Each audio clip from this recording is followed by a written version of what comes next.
3, 2, 1. Madam Speaker, ladies and gentlemen, up until reply, they've never really given us a clear example as to why this is a bad idea. Since the start of this debate, we were very clear. We live in the third world developing country of the Philippines, wherein shitty people use their levers of influence through political means and economic means to put those who are lower below them and stay low so that they can stay on top.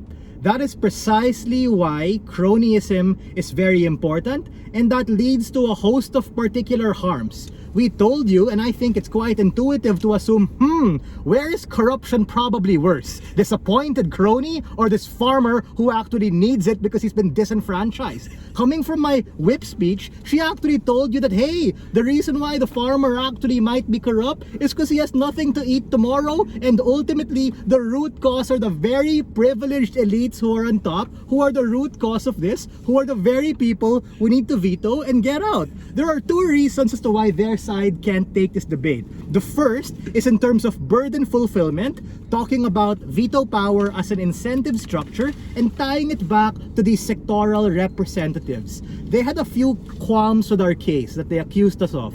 They told us that number one, see, take a look at these particular sectoral representatives. They don't know how it works. They're narrow-minded. To which we told you, guys, these people are the ones who are on the ground, literally taking care of the people during COVID, literally representing in pro bono cases the very people who don't have enough money to actually fight for their own rights and be politically and socially enfranchised. We think that these people understand what's happening, and we don't think that you actually need to be an expert in economics to know that it's kind of crappy if a particular person in power says, no, we're not gonna raise your salary. In fact, we're gonna have salary cuts, ladies and gentlemen. We think that this can lead to them having discourse and study, and even if it takes super long to arrive at a decision, it's very good because it means they thought about it, as opposed to what their other side said that they might irresponsibly spam it and use it. But the second is, we think that these appointed particular individuals are actually at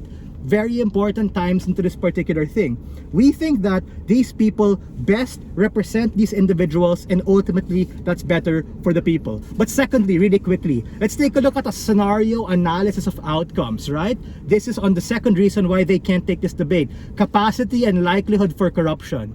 If you have a good and noble appointed rep, yay! You don't have to be able to veto them. These sectoral representatives want what's in their interest to stay rich or at least not get a salary cut.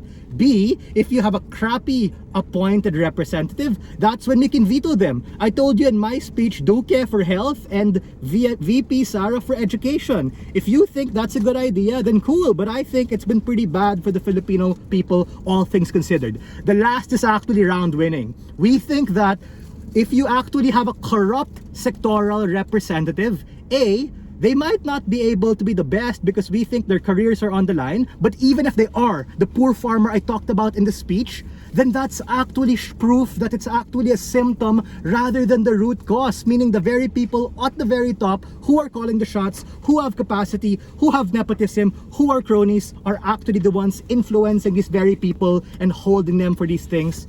It's a symptom rather than the root cause. Very proud to take this round. Thanks.